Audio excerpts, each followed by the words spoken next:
Beijing. Late autumn. The city was sinking into a kind of silence that only comes after something unspeakable.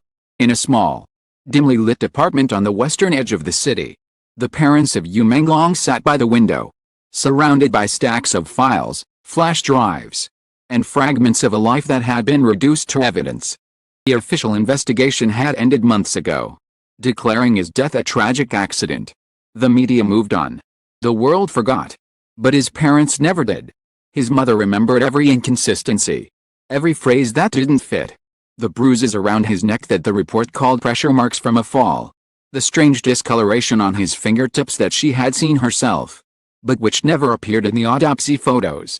It was as if someone had rewritten her son's body, line by line, until the truth was unrecognizable. For months, she collected whispers. A nurse who had been transferred the day after Menglong's death.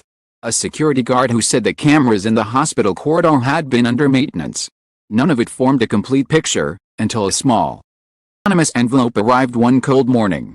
Inside it was a tiny USB drive. No note. No sender. Only a file named CCTV True Footage MP4. They didn't open it immediately. His father stared at the black screen of the laptop for minutes before pressing play. The footage was raw, grainy. Time-stamped 2 hours before the official incident. The camera faced a back corridor of the residence where Menglong was last seen alive. At first, there was nothing, just static and the hum of fluorescent lights. Then a figure appeared. Menglong. Alone. Wearing the same jacket described in the police report. He walked quickly, glancing over his shoulder. A few seconds later, another shadow entered the frame. A man, taller, wearing a dark coat. The two exchanged words, no sound. Only the tension of movement. Menglong raised his hand as if to defend himself. The other man stepped closer. A blur, a sudden lunge, and the footage cut to static for exactly 7 seconds before resuming. When it came back, Menglong was gone. Only the man remained, walking calmly toward the elevator. His mother screamed. His father froze the frame, rewound, counted the seconds, frame by frame.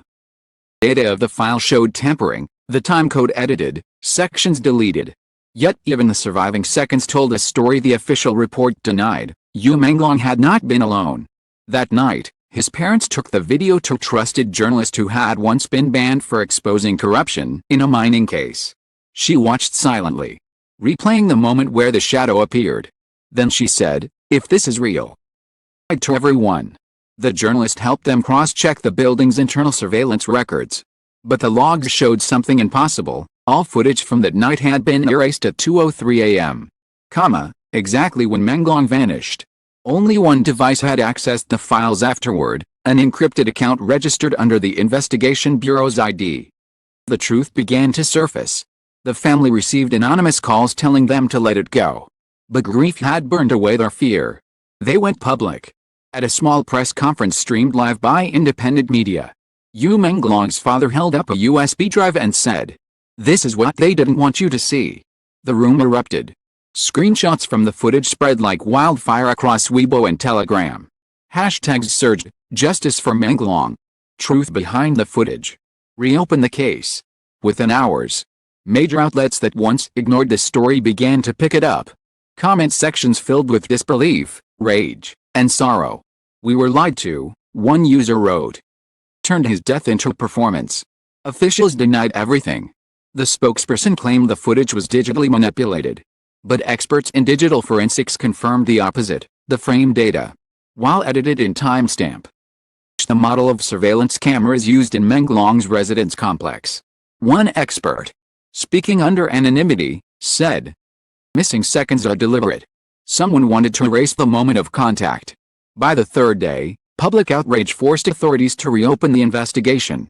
Detectives who had closed the case months earlier were summoned again. The mother sat in the same hallway where she had begged them to listen once before. But this time, the silence felt different. It was heavy, ashamed.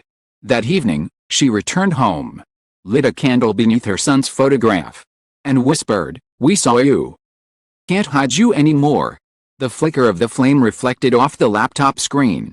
Frozen on the final frame of the video, the shadow of a hand, reaching out just before the cut to black. Outside, the city pulsed with restless energy. in living rooms, cafes, and subway cars. Strangers replayed the same haunting footage. For the first time since his death, Menglong's story no longer belonged to officials or the press, it belonged to the people. And somewhere, among the noise of reopened files and forced statements, the truth began to breathe again. The night the case was officially reopened, Beijing did not sleep. Every news anchor repeated the same line: new evidence has emerged in the Menglong case. But behind those rehearsed words, chaos was unraveling. The investigation bureau was under siege by journalists, protesters, and flashes of light from cameras. For the first time, the system that silenced so many was being forced to speak. Inside their apartment, Menglong's parents watched the coverage in silence. The mother's hands trembled as she scrolled through thousands of comments, strangers demanding justice for a man they had never met, actors posting black squares in mourning, even a few brave officials hinting that there were irregularities in the report. But the louder the world shouted, darker the threats became. At 2 a.m., a message appeared on the journalist's phone: "You've gone too far. Stop before someone gets hurt." He didn't stop. Instead, she called the parents and told them she had received a copy of the full CCTV archive from an unnamed whistleblower inside the bureau. The footage was unedited this time, timestamp intact, audio included. She warned them, "It's worse than we thought." Watched it.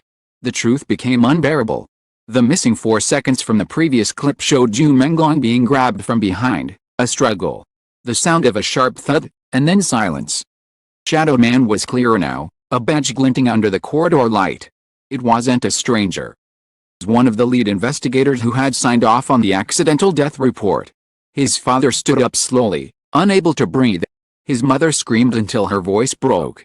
Everything they had feared was true. The people who were supposed to protect their son had been part of his death, and then had erased it. The journalist wanted to release the video immediately, but the lawyer insisted they go through international channels.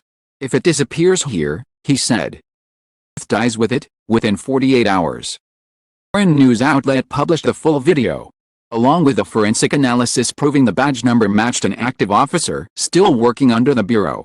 The reaction was instant. Streets filled with people holding candles. Students carried posters with Menglong's face. Captioned, "He didn't fall, he was pushed." Within hours, the government's censorship engine went into overdrive. Hashtags vanished, posts deleted, accounts suspended. The video was already mirrored thousands of times across global servers. The more they tried to erase it, the more it spread. Under international pressure, the Bureau issued a statement claiming a few officers acted independently. But the people no longer believed partial truths. A former staffer came forward anonymously, confirming that higher officials had ordered the file to be edited to maintain stability. He added, "They thought it would fade. They underestimated love." Days later, Menglong's parents were called to attend the reopening hearing. The investigator seen in the footage was suspended, escorted in handcuffs through a side door. He was captured every second. His face remained expressionless.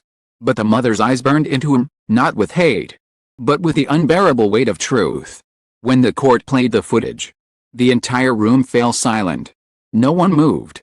The sound of Menglong's voice, but audible, saying "Please, I didn't do anything," echoed through the speakers. The mother buried her face in her hands. His father gripped the bench until his knuckles turned white. When the screen went dark, he could no longer hide the tremor in his voice. "Court recognizes the need for a full independent investigation," he said. Outside, rain began to fall.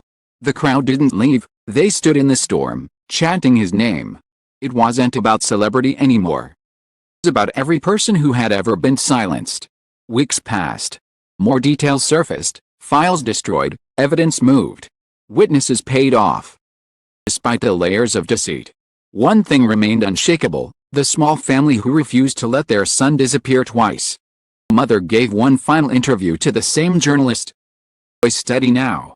They took him from us," she said. "But they couldn't take his truth. Every lie they told led us back to him." It spread beyond China. News agencies in Europe and America called it the case that refused to die. Filmmakers began turning it into a documentary. Human rights groups used Menglong's name as a symbol for transparency and reform. One evening, long after the media frenzy faded, father returned to the corridor where the footage had been shot. The building was empty now, cold and quiet. But in the same spot his son had stood, whispering, "We saw it all, son. They can't erase you anymore." He placed a single white chrysanthemum on the floor. Somewhere in that silence, felt as if the air itself remembered. Back home, the mother kept the USB drive in a small wooden box beside her son's photo.